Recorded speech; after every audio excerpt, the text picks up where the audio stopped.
Hi to everyone, this is Sujit Singh. Welcome to all my lovely audience on my YouTube channel. तो आप सभी के demand पर हमने एक नई सीरीज़ स्टार्ट किया है जिसके ऑलमोस्ट 15 पार्ट ऑलरेडी लॉन्च हो चुके हैं।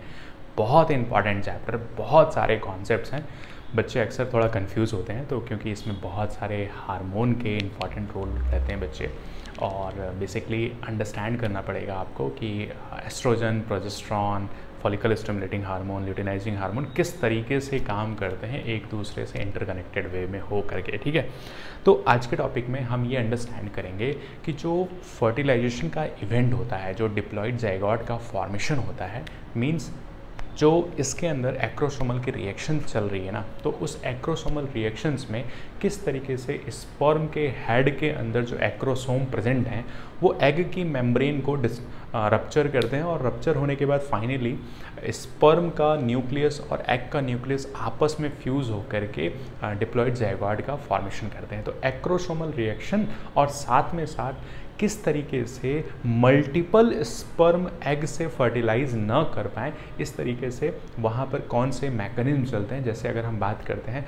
कॉर्टिकल रिएक्शन चलती हैं, जोना रिएक्शन चलती है, मीन्स वहाँ पे फास्ट ब्लॉक और स्लो ब्लॉक करके दो रिएक्शन चलती है, जिसकी हेल्प से हम ये अंडरस्टैंड करेंगे कि मल्टीपल स्पर्म एक एग से फर्टिलाइज ना कर पाएँ। ठीक है, तो इस चीज़ को हम डिटेल में देखेंगे।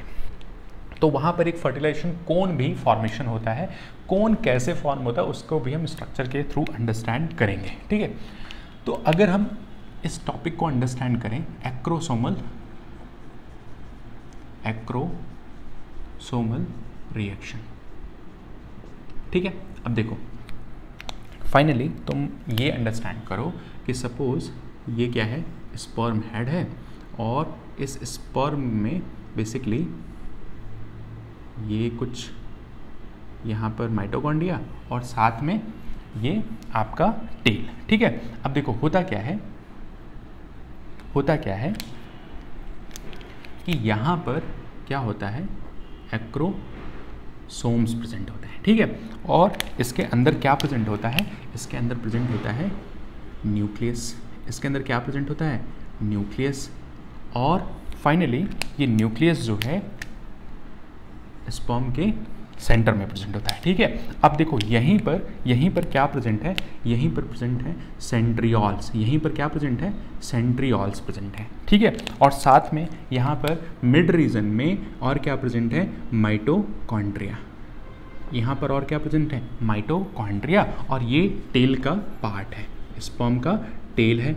ये जो है स्पर्म का मिड पार्ट है, ये स्पर्म का मिडिल पार्ट है, ये टेल वाला पार्ट है जहाँ पर आपके एक्सियल फिलामेंट होते हैं, और ये जो है ये बेसिकली आपका जो ब्लू कलर से हमने बनाया है, ये बेसिकली क्या है, तो स्पर्म का नेक रीजन है, और इसी नेक रीजन में क्या प्रेजेंट होते हैं, तो सेंट्रियोल्स प्रेजेंट होते हैं जिनका अपना इम्पॉर्टेंट फंक्शन है। ठीक है, और ये जो पार्ट है ना, ये जो स्पर्म का हेड वाला पार्ट है, इसी हेड वाले पार्ट में बेसिकली क्या है, तो एक्रोसोम है प्लस न्यूक्लियस है। अब देखो एक्रोसोम जो है ना, एक्रोसोम जो है वो कंसिस्ट विथ एक्रोसोम लाइसिन्स। अब ये जो है ना लाइसिन्स, इसके अंदर मल्टीपल एंजाइम्स होते हैं। ठीक है, पहला एंजाइम्स होता है हाइलायुरिनिडेज होता है। ठीक है, फिर जोना पेंट्रेटिंग एंजाइम्स होते हैं जो जोना पेलोसिडा को डाइजेस्ट करने में इंपॉर्टेंट रोल प्ले करते हैं। ठीक है, और फिर एक होता है यहाँ पर कोरोना रेडिएटा को भी डाइजेस्ट करने वाले एंजाइम होते हैं, कोरोना डाइजेस्टिंग एंजाइम्स। तो ये सभी एंजाइम्स जो है ना, ये इम्पॉर्टेंट हैं, इम्पॉर्टेंट फॉर एक्रोसोमल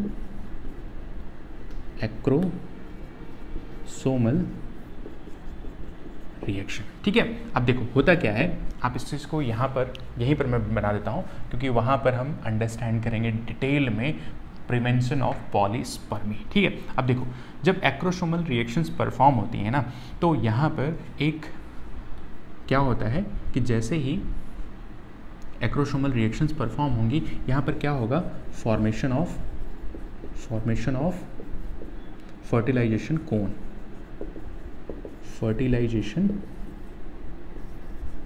कोन का फॉर्मेशन होता है। इसमें होता क्या है कि स्पर्म जो है वो कांटेक्ट में जैसे ही ओवा के प्लाज्मा मेम्ब्रेन से आता है, तो बेसिकली यहाँ पर फर्टिलाइजेशन कोन का फॉर्मेशन होता है। मीन्स यहाँ पर एक्सेप्टेंस ऑफ स्पर्म न्यूक्लियस आप कह सकते हो, या आप बोल सकते हो वेलकम ऑफ स्पर्म न्यूक्लियस। ठीक है, तो कोन का फॉर्मेशन मेनली इसीलिए होता है ताकि स्पर्म के न्यूक्लियस को वेलकम किया जाए या रिसिपिएट किया जाए या उसको एक्सेप्ट किया जाए। ठीक है, अब देखो तो एक्रोसोमल रिएक्शन में होता क्या है, एक्रोसोमल रिएक्शन में होता क्या है कि ये जो एक्रोसोमल रिएक्शन में होता क्या है, आप इस चीज़ को यहाँ पे अंडरस्टैंड करो कि सपोज ये तो आपकी क्या हो गई, कोरोना रेडिएटा हो गई। ठीक है, ये क्या हो गई, कोरोना रेडिएटा हो गई। ठीक है, ये हो गई आपकी ब्लू कलर से जोना पैलोसिडा, और जोना पैलोसिडा के अंदर क्या प्रेजेंट है, अंदर क्या प्रेजेंट है, 2n के फॉर्म में आपके सेकेंडरी oocyte प्रेजेंट है। तो ये तो हो गई सेकेंडरी oocyte जो किस फेज में अरेस्टेड है, अरेस्टेड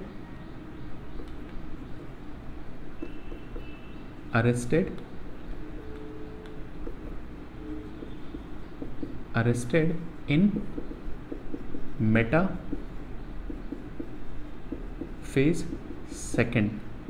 मेटाफेज सेकेंड, और ये मियोसिस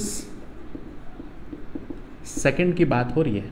ठीक है, मियोसिस सेकेंड के मेटाफेज सेकेंड में ही ये क्या है, अरेस्टेड है। ठीक है, अरेस्टेड जैसे आप इसको इस तरीके से समझो, चलो इस क्रोमेटिन के स्ट्रक्चर को भी मैं ड्रॉ कर देता हूँ।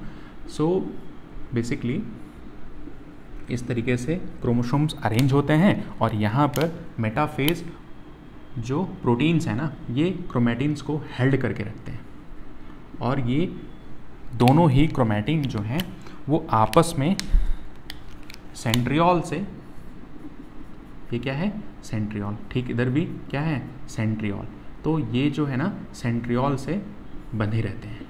ठीक है, और ये जस्ट इक्वेटर पे प्रेजेंट होते हैं। ये जो अरेंजमेंट है ना, ये इक्वेटर पर, सेल के इक्वेटर पर होते हैं, इसीलिए बोलते हो कि मेटाफेज सेकेंड में ये क्या होते हैं, अरेस्ट होते हैं। ठीक है, तो हम इस चीज़ को भी अंडरस्टैंड करेंगे। ये जो ब्लू कलर में मैंने डॉट्स बनाए हैं ना, ये बेसिकली जो क्रोमेटिन को हेल्ड करके रख रहे हैं, यही इसी को बोलते हैं मेटाफेज प्रमोटिंग कॉम्प्लेक्स। ये एक तरह के प्रोटीन होते हैं, एक तरह के क्या होते हैं, प्रोटीन होते हैं जो क्रोमेटिन्स को हेल्ड करके रखते हैं। ठीक है, अब देखो यहाँ पे जो हमने ब्लू कलर में ड्रॉ किया है, ये बेसिकली क्या है, जोना पैलोसिडा, जोना पैलोसिडा। ठीक है, ब्लैक कलर में हमने जो ड्रॉ किया है वो क्या है, आपकी कोरोना रेडिएटा। ये क्या है, कोरोना रेडिएटा। ठीक है, अब देखो जोना पैलोसिडा जो है वो नॉन सेलुलर है, और दूसरी चीज़, पहली चीज़ नॉन सेलुलर है, और ये डेवलप्ड बाई ओवा ने ही इसे डेवलप किया है। ठीक है, अब देखो इसके बीच में एक स्पेस है, इस पूरे स्पेस को ही आप बोलते हो प्री वेटलिन स्पेस। इसी स्पेस को बोलते हो space called as previtelline space. अच्छा, इस स्पेस में ही क्या प्रेजेंट होते हैं, प्रेजेंट होते हैं आपके पोलर बॉडी, ठीक है, इसी स्पेस में ही प्रेजेंट होते हैं क्या, present polar body, polar body first and second polar body यहीं पर प्रेजेंट होते हैं, ठीक है। अब देखो इससे क्या आएगा, इससे आएगा आपका स्पर्म जो है, ये जो है स्पर्म, ये स्पर्म का न्यूक्लियस, आप इसको इस तरीके से समझ सकते हो, ये रहा आपका स्पर्म का न्यूक्लियस और यहाँ पर क्या प्रेजेंट है, एक्रोसोम्स प्रेजेंट है। तो ये स्पर्म और जैसे ही, क्योंकि ये कोरोना रेडिएटा जो है ना एक दूसरे के साथ कनेक्टेड होते हैं हाइलुरोनिक एसिड के थ्रू, ठीक है। तो हाइलुरोनिक एसिड जो है उसको डाइजेस्ट कौन करेगा, उसको डाइजेस्ट करेगा हाइलायुरिनडेज, जो डाइजेस्ट कर देगा कोरोना रेडिएटा को। तो ये किसको डाइजेस्ट कर रहा है, डाइजेस्ट द कोरोना रेडिएटा, ठीक है, कोरोना रेडिएटा को ये डाइजेस्ट कर देगा। फिर उसके बाद किसका रोल आएगा, जोना पेंट्रेटिंग एंजाइम। तो फाइनली ये जो मेम्ब्रेन है ये रप्चर होगी और ये स्पर्म जो है अंदर की तरफ मूव करके जाएगा और ये जोना पेलोसिडा को भी रप्चर कर दिया जाएगा, ठीक है। तो कोरोना रेडिएटा और कोरोना डाइजेस्टिंग एंजाइम और हाइलुरोनिक एसिड जो है ना वो बेसिकली इसके अंदर क्या है, आपका क्यूमुलस लेयर भी तो प्रेजेंट है, इसके लेयर और क्या प्रेजेंट है, आपकी एक क्यूमुलस लेयर भी तो प्रेजेंट है, जो क्यूमुलस लेयर जो है आपस में हाइलुरोनिक एसिड से कनेक्टेड होते हैं, ठीक है। तो यहाँ पर digest corona radiata and cumulus layer, ठीक है। और यहाँ पर इसका भी रोल है हाइलायुरोनिक एसिड, आप कंफ्यूज मत हो ना, यहाँ पर मैं इसको इस तरीके से मेंशन कर देता हूँ, ठीक है। तो मेनली कोरोना डाइजेस्टिंग एंजाइम जो है कोरोना रेडिएटा को डाइजेस्ट करेगा, हाइलुरोनिक एसिड जो है वो बेसिकली क्यूमुलस लेयर आपस में कनेक्ट होते हैं, तो हाइलुरोनिडेज जो एंजाइम है वो क्यूमुलस लेयर को डाइजेस्ट करेगा, जोना पेंट्रेटिंग एंजाइम जो है वो फाइनली जोना पेलोसिडा को डाइजेस्ट करेगा और स्पर्म का न्यूक्लियस और एग का न्यूक्लियस आपस में फ्यूज हो जाएगा। तो इस स्टेज पर जो मेटाफेज प्रोमोटिंग कॉम्प्लेक्स है ना, जैसे ही स्पर्म न्यूक्लियस के कांटेक्ट में आएगा, यहाँ पर हम अंडरस्टैंड करेंगे कि एनाफेज प्रोमोटिंग कॉम्प्लेक्स जो है वो मेटाफेज प्रोमोटिंग कॉम्प्लेक्स को ब्रेक कर देते हैं, ठीक है। तो ये इंटायर प्रोसेस है एक्रोसोमल रिएक्शन का। अब देखो यहाँ पर एक टर्म आता है, प्रिवेंटिंग द पॉलीस्पर्मी। पॉलीस्पर्मी का मतलब होता है मल्टीपल स्पर्म कहीं आपस में एग से फ्यूज ना हो जाए, ठीक है। तो इसको प्रिवेंट करने के लिए दो चीज़ें आप अंडरस्टैंड करोगे, बाई ये प्रिवेंट कर रहे हैं ना, तो by fast block reaction, by fast block reaction और बाई स्लो ब्लॉक रिएक्शन। अब देखो फास्ट ब्लॉक रिएक्शन में होता क्या है, यहाँ पर जोना रिएक्शन चलती है और यहाँ पर कॉर्टिकल रिएक्शन चलती है। तो फास्ट ब्लॉक रिएक्शन में बेसिकली जोना रिएक्शन चल रही है और स्लो ब्लॉक रिएक्शन में बेसिकली कॉर्टिकल रिएक्शंस चल रही होती हैं। अब देखो दोनों में डिफरेंस आप इसको अंडरस्टैंड करना कि यहीं पर क्या हो रहा है, फर्टिलाइजेशन कोन का फॉर्मेशन हो रहा है। सपोज ये आपका क्या है, ये आपका क्या है, सपोज ये क्या है आपका जोना पेलोसिडा, ये मान के चलो कि ये क्या है आपका जोना पेलोसिडा, ये क्या है आपका जोना पेलोसिडा। और इसके अंदर क्या प्रेजेंट है, इसके अंदर प्रेजेंट है एग की प्लाज्मा मेम्ब्रेन, एग की प्लाज्मा मेम्ब्रेन, ठीक है। अब देखो बहुत इंपॉर्टेंट कॉन्सेप्ट है बच्चे ये। अब देखो पहले क्या था, बाहर की तरफ पॉजिटिव चार्ज था, अंदर की तरफ नेगेटिव चार्ज है, ठीक है। अब हुआ क्या कि यहाँ पर क्या होगा कि स्पर्म आएगा और जैसे ही स्पर्म और ये क्या है, ये आपका एग या आप बोल सकते हो ओवा। ठीक है, ये क्या है आपका ओवा। ओवा की ये क्या है, ब्लैक कलर में क्या है, ये क्या है, जोना पैलोसिडा, जोना पैलोसिडा है। ठीक है, ये क्या है आपकी प्लाज्मा मेम्ब्रेन। ठीक है, अब देखो जैसे ही स्पर्म का कांटेक्ट होगा, जैसे ही स्पर्म का कांटेक्ट होगा, आप ये ध्यान से देखना कि जैसे ही स्पर्म का कांटेक्ट होगा, मैं यहीं पर बना देता हूँ ताकि बच्चे कंफ्यूज मत हों। स्पर्म का जैसे ही कांटेक्ट होगा, ठीक है, जैसे ही कांटेक्ट होगा जोना पैलोसिडा से, यहाँ पर आप देखोगे कि जोना पैलोसिडा जो है वो ब्रेक हो गई, डाइजेस्ट हो जाएगा एक्रोसोमल रिएक्शंस के थ्रू।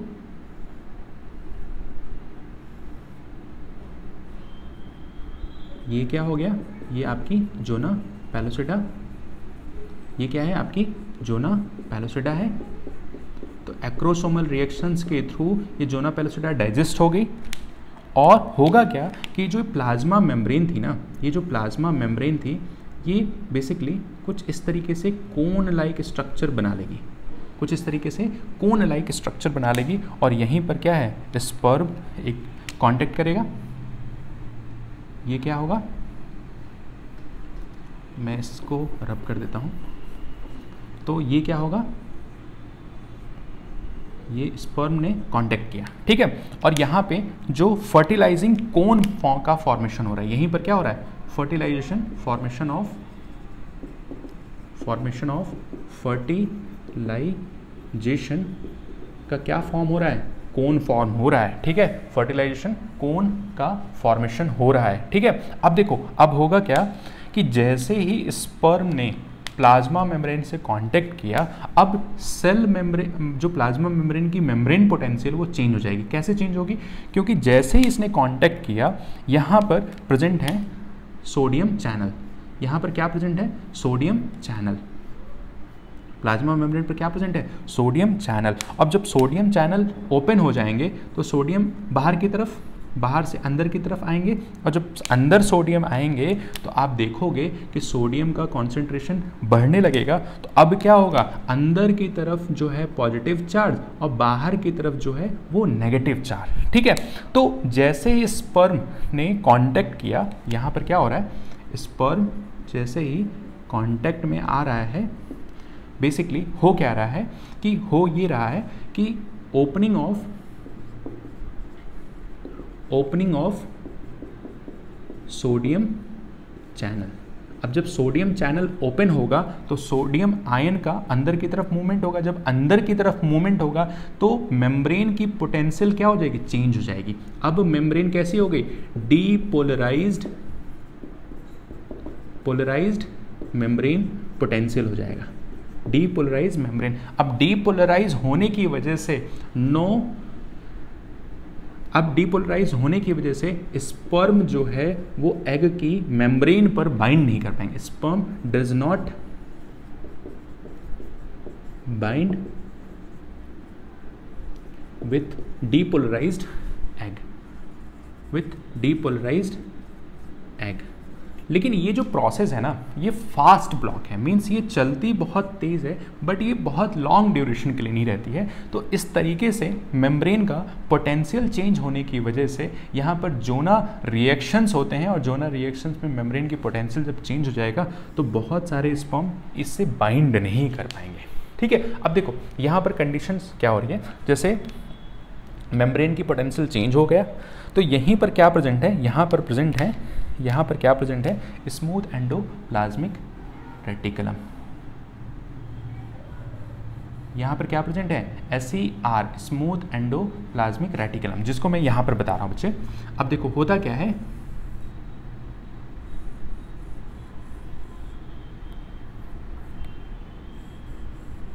ठीक है, ये क्या है, स्मूथ एंडोप्लाज्मिक रेटिकुलम। ठीक है, और यहीं पर ये सारी रिएक्शन चल रही हैं। यहीं पर क्या हो रहा है, ये क्या था आपका, कोन लाइक स्ट्रक्चर बन रहा था। ठीक है, आप इसको इस तरीके से समझना। अब मेम्ब्रेन की पोटेंशियल क्या हो गई थी, अंदर की तरफ पॉजिटिव, बाहर की तरफ नेगेटिव।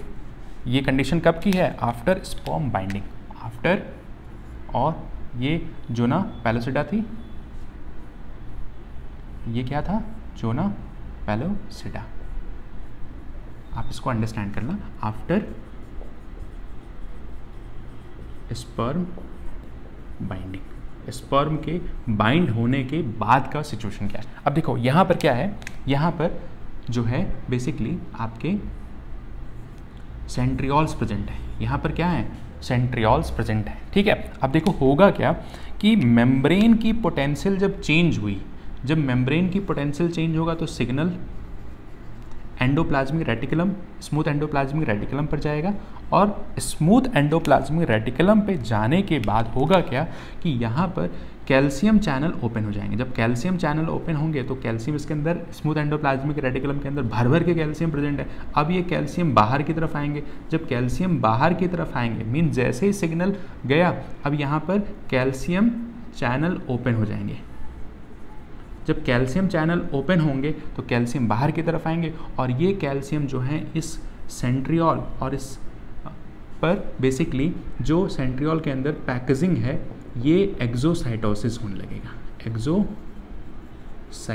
होगा, और एक्सोसाइटोसिस होने की वजह से ये बाहर की तरफ निकलेगा, और बाहर की तरफ निकलने के बाद ये एक लेयर फॉर्म कर जाएगा। ये क्या फॉर्म कर जाएगा, एक लेयर फॉर्म कर जाएगा, पूरे एग मेम्ब्रेन के बाहर एक लेयर फॉर्म कर जाएगा, और लेयर फॉर्म करने की वजह से ये जो है ना स्लो ब्लॉक रिएक्शन, एक्सोसाइटोसिस हुआ, एक लेयर फॉर्म, लेयर का जो फॉर्मेशन होगा ना बच्चे, एक लेयर फॉर्म कर जाएगा। अब कोई भी स्पर्म, कोई भी, क्योंकि ये स्लो ब्लॉक है और ये काफ़ी टाइम तक रहता है, तो कोई भी स्पर्म बाइंड नहीं कर पाएगा, स्पर्म बाइंड नहीं कर पाएगा। और ये कॉर्टिकल रिएक्शंस मीन्स यहाँ पर कॉर्टिकल जो ग्रेन्यूल्स हैं ना, ये जो कॉर्टिकल ग्रेन्यूल्स हैं,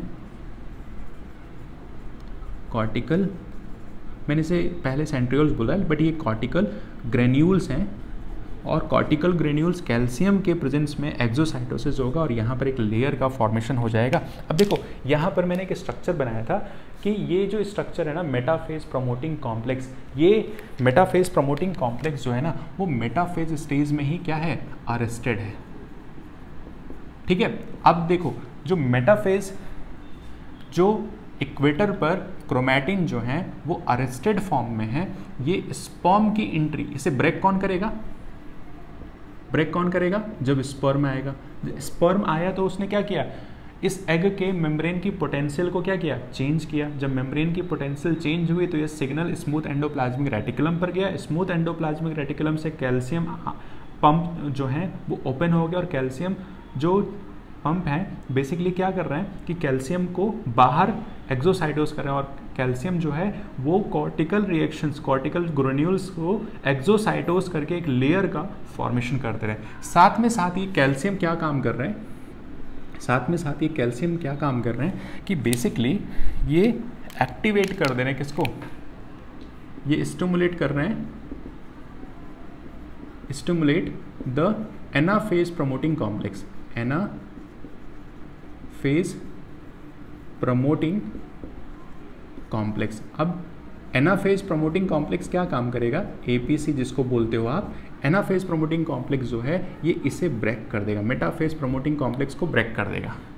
ये इसे ब्रेक नहीं करेगा, यहाँ पे इसे एनाफेज प्रमोटिंग कॉम्प्लेक्स जो है जिसको हमने MPC अंडरस्टैंड किया था, ये ब्रेक कर देगा किसे, MPC, ये इसे क्या कर देगा, ब्रेक कर देगा। जब मेटाफेज प्रमोटिंग कॉम्प्लेक्स ब्रेक हो जाएगा तो ये इक्वेटर पर जो सेल अरेस्टेड है अब ये एनाफेज में जाएगा, और फाइनली यहाँ पर जो है डिप्लॉयड जायगोट का, फाइनली जब ये ब्रेक हो जाएगा तो यहाँ से ये डिप्लॉयड जायगोट का फॉर्मेशन हो जाएगा, डिप्लॉयड जायगोट का फॉर्मेशन हो जाएगा, ठीक है। तो ये बहुत इंपॉर्टेंट प्रोसेस है, किस तरीके से अब स्लो ब्लॉक में कॉर्टिकल रिएक्शन हो रहा है, किसके हेल्प से, कॉर्टिकल ग्रेन्यूल्स का एक्सोसाइटोसिस हो रहा है,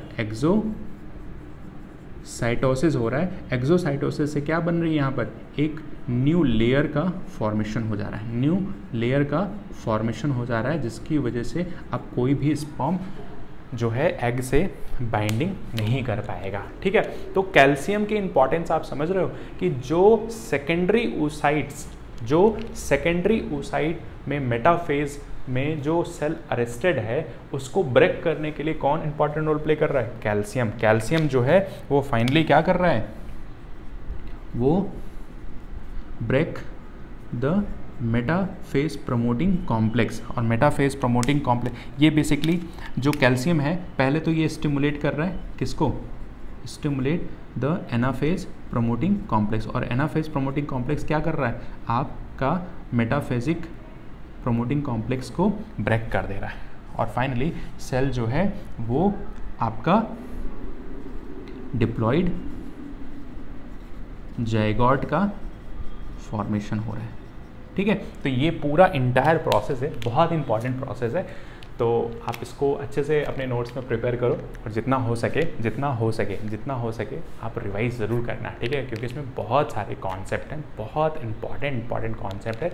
मैंने पूरी कोशिश किया है कि आपको एटलीस्ट ये पॉलीस्पर्मी का फिनोमेना समझ में आए, ये एटलीस्ट जो कोन का फॉर्मेशन हो रहा है वो समझ में आए। कोन के फॉर्मेशन होने की वजह से जो मेम्ब्रेन का पोटेंशियल चेंज हो रहा है और मेम्ब्रेन के पोटेंशियल चेंज होने की वजह से फास्ट ब्लॉक और स्लो ब्लॉक की जो रिएक्शंस हो रही हैं वो चीज़ आपको अंडरस्टैंड हो। चलो, ख्याल रखो अपना।